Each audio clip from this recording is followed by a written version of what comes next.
Welcome back. When we talk about the Giza Zoo, we are talking about a wonderful place which contains hundreds, if not thousands, of animals: giraffes, elephants, reptiles, mammals, birds, a lot. How we do maintain the health of those species, how we can say that we are doing our best to keep them healthy and safe.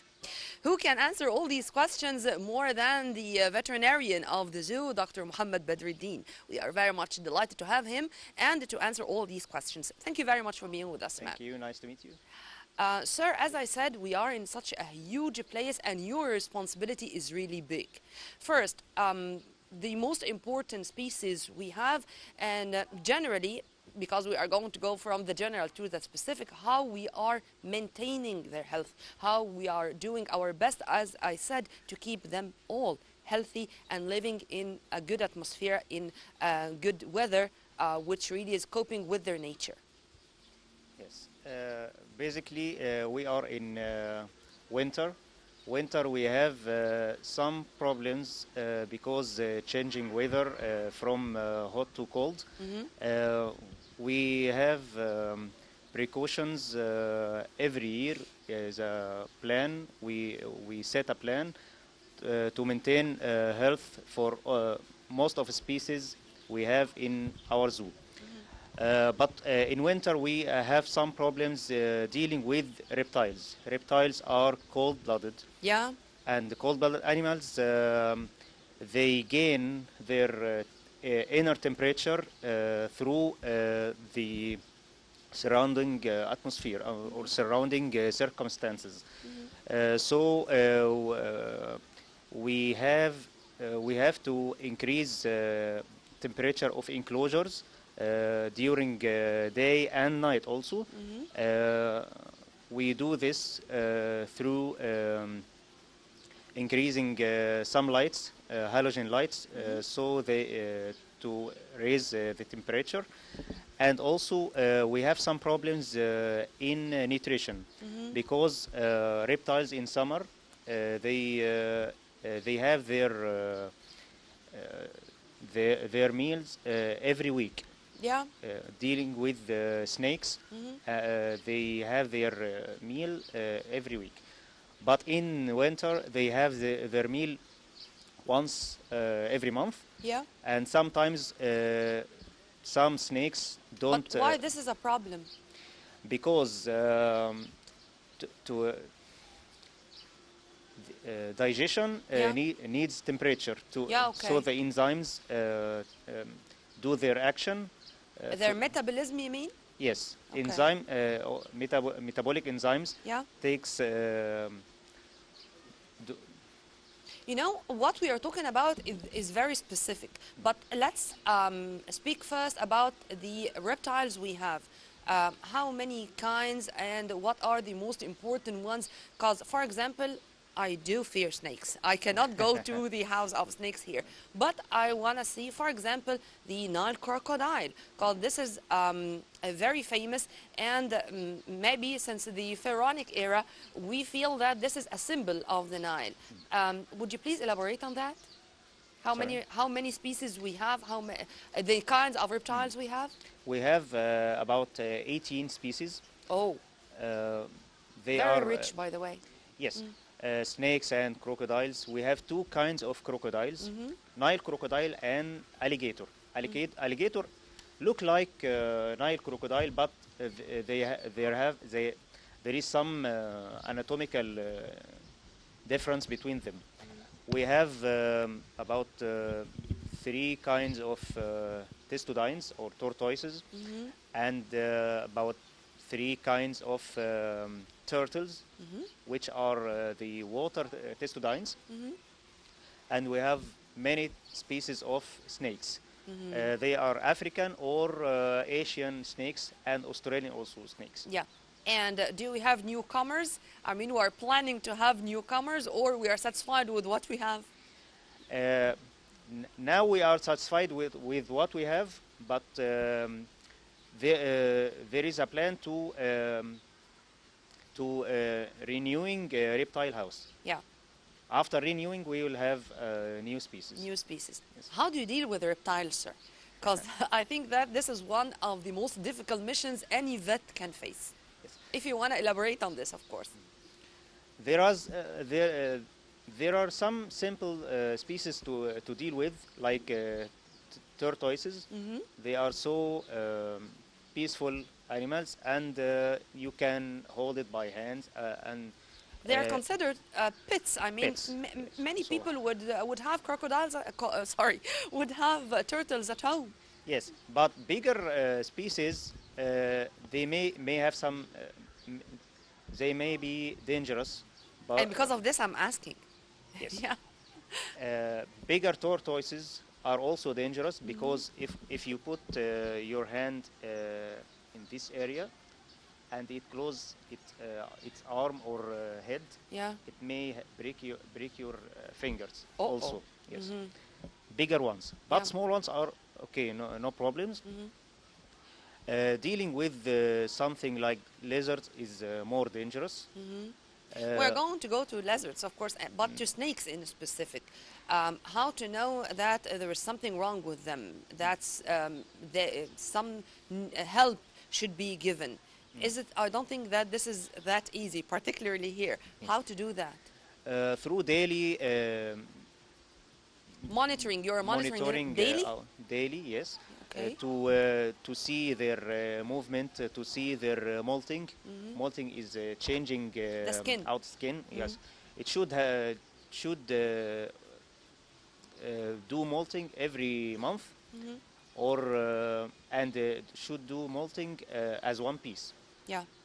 If you see some scattered pieces of old skin, you may And begin do to they think- breed here, sir?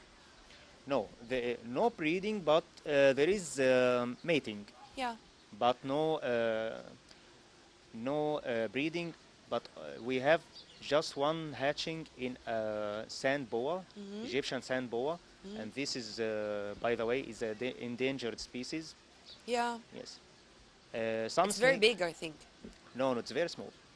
That's, oh, okay, the pharaonic one, the old one. Yes, The old Egyptian one, yeah. But we have it till The now. one of Cleopatra? No, the Cleopatra was poisonous cobra, venomous cobra. But sand boa is non-venomous at all, and they put their hatchling like birth. We know that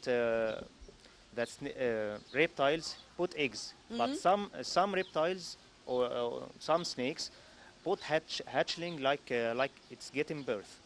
Sand boa is one of them. And do we have rare animals here? I mentioned sand boa and Yeah. also No, far from reptiles. I mean other animals. we have Egyptian gazelle. We have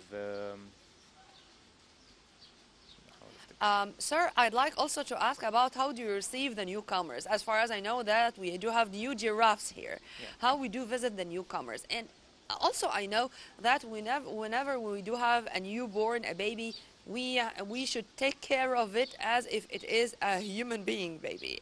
And to take care of a newly born, this is something which is really very difficult, and a lot of care should be given, and a lot of people should perform the job. Tell me about the routine do we have when we do have a newborn? this routine begins before labor. We make a specific place to the mother before getting birth. After that, we put the mother with its baby at the day of birth, and we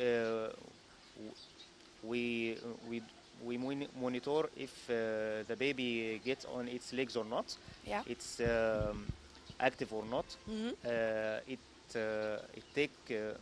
It make suckling from its mother or not.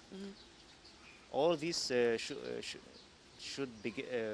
should happen during 4 hours. Okay. If no natural suckling from mother during these 4 hours, we should take the baby and prepare a formula which is similar or very Close. to the mother's milk. mother's milk. Yeah.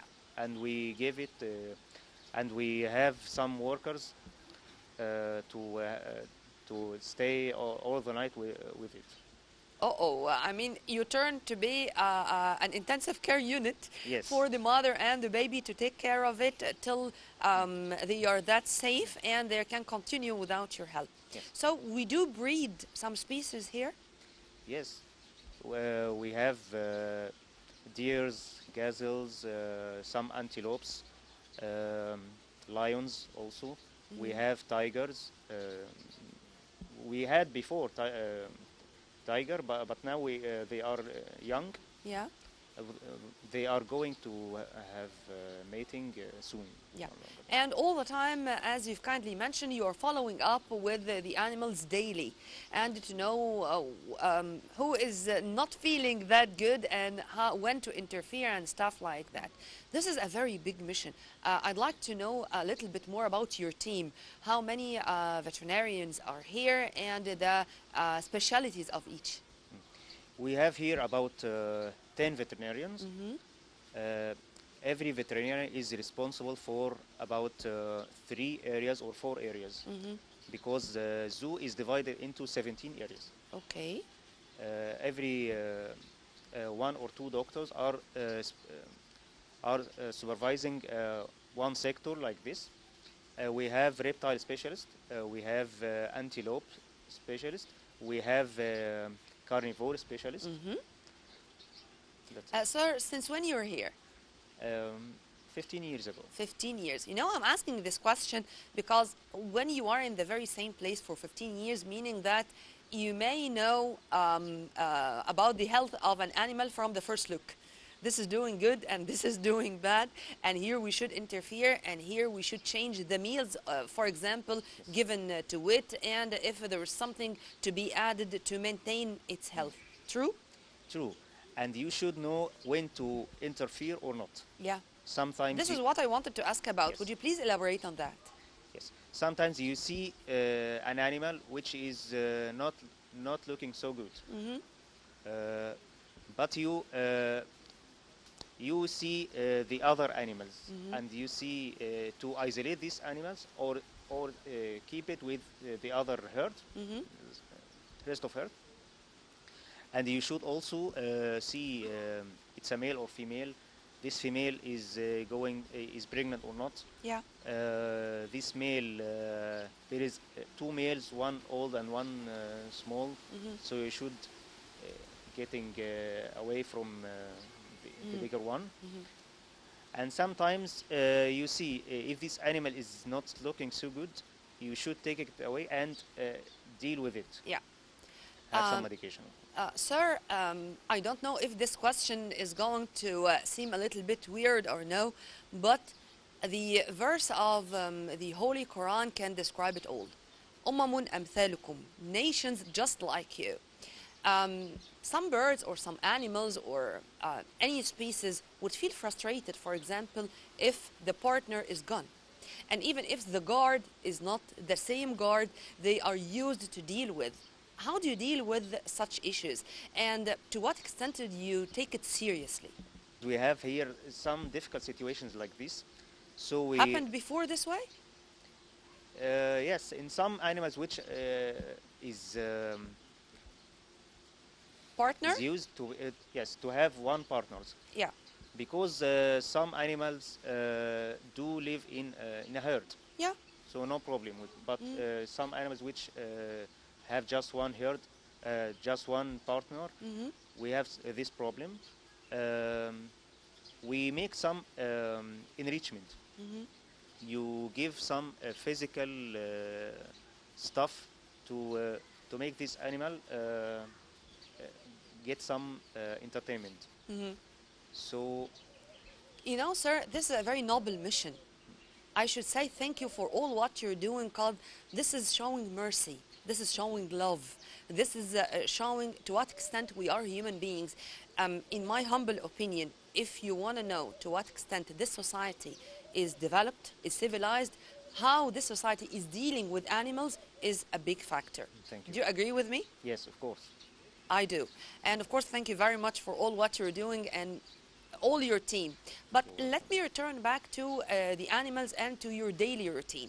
Tell me about a day of your work here. What to start with and how it ends. We start with the nutrition. Everything start with proper nutrition. We set the nutrition for the day, every day. And my colleague inspect this nutrition, so dry or fresh nutrition or meat, to make sure it's ideal. Then we notice the animal, its movement, its nutrition, and the playing, because some animals do like playing, even if they are bigger ones. Then we, you see if there is some supplement you are going to put or not, and the husbandry, temperature, water supply, cleaning animal stuff or previous. What you're saying, sir, is a daily routine. Yes, this is a daily routine. And of course now the guards or the caretakers, if I may say, we do have very experienced ones, so they can just write, for example, some notes and tell you, and this full cooperation between you and the caretakers is really for the best interest of the animals. Yes. Tell me more about this kind of cooperation between you and the caretakers of the animals, sir. Every area in zoo, they have about 5 or 6 workers, and those workers, there is just one person is responsible for calling me or writing some notes. So after daily routine, I see their notice and follow those. This is very accurate, and I know that you do have a very difficult mission, but thank you. This is noble. This is all what I can describe your job here, sir. Dr. Mohamed Badruddin, the Giza Zoo veterinarian, thank you very much, sir. And you are an added value to our program. Thank you. Thank you. Well, right after this, we are going to be back. Stay tuned.